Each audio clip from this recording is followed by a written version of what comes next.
hedeflerimizi burada tartışıyor, net hedeflerimizi güncelliyor, önümüzdeki engellerin kaldırılmasıyla alakalı somut eylem adımlarını, eylem planlarını birlikte güncelliyor ve onların kaldırılmasına, hedeflerin gerçekleşmesine dönük de yine somut adımlarla bu fuardan çıkıyor olmamız lazım. Her yıl bir araya geldiğimizde bir önceki yıl neler yaptığımızı, neler başardığımızı konuşmalı ve bir sonraki yılda daha fazla neleri başarıyor olacağımıza ve hedefleri güncellememize bunların da vesile olması gerekiyor. Ben inşallah bunu da yapıyor olacağımıza inanıyorum. Hepinize tekrar katılımlarınızdan dolayı yürekten teşekkür ediyorum. Bol kazançlar diliyorum. Sayın Mahmut'a çok teşekkür ediyoruz. Bizlere güç verdiler. Bizleri onurlandırdılar. Çok teşekkür ediyoruz. Sayın Cumhurbaşkanı Yardımcımız şimdi bir süre daha misafir edeceğiz. İslam İşbirliği Teşkilatı Genel Sekreter Yardımcısı Sayın Ahmet Sendengoğlu efendim. İslam İşbirliği Teşkilatı ve dünya barışına yapmış olduğu katkılardan dolayı ödülünü almak üzere şimdi sahneye davet ediyoruz. Sayın Cumhurbaşkanı Yardımcımız efendim bu ödülü verecekler. Az önce de ifade ettiğimiz gibi İslam İşbirliği Teşkilatı ve dünya barışına yapmış olduğu katkılarından dolayı Sayın Sendengo, Sayın Cumhurbaşkanı Yardımcımız tarafından bu ödül veriliyor kendilerine.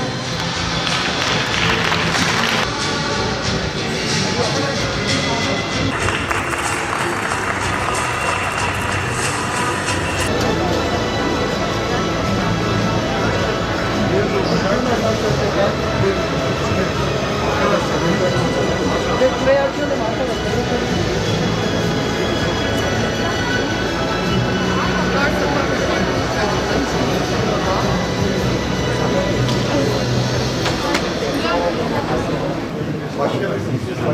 Rica edeceğim.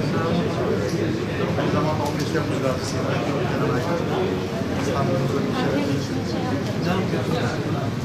Hocalarımızla İslam eserleri maskesi olmayan misafirlerimizden rica ediyorum. Maskelerinizi takalım. Ben size teşekkür ediyorum. Sağ olun. Helal Konsey Başkanımız abi. Aslında bu şunun kandırı. Nusret'e. Çok mutlu oldum. Allah razı olsun. İşim kendilerinin yaptığı bayan arkadaşlarıyla beraber girişimci olarak yapmış olduğu resimler. Eğer burada beğendiğiniz olursa sizlere hediye ederiz. Çok teşekkür ederim. Hepsi birbirinden güzel. Allah razı olsun.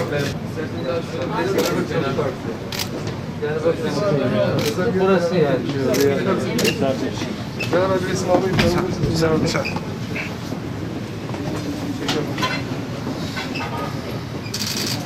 Buyurun. Tamamdır. Çok sağ olun. Buyurun. Başarılar.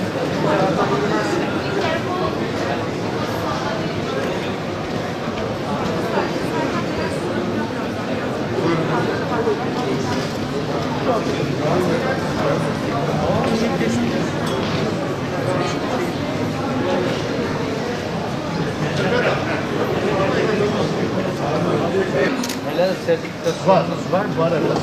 Var efendim. Doğrudur. Buradaki ürünler helal sertifikasyonu olan ürünler. Doğrudur. Doğrudur. Bu çerçevede yurt dışında yaptığım için biraz yapabiliriz.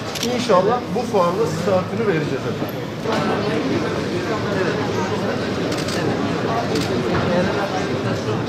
Bu bize size atıyor.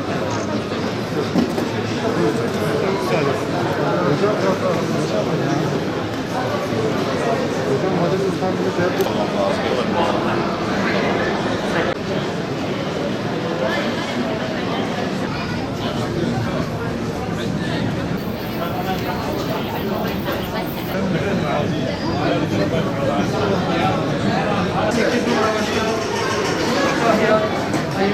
Daha işte ilerlesin.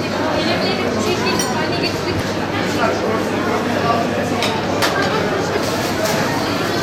Versin.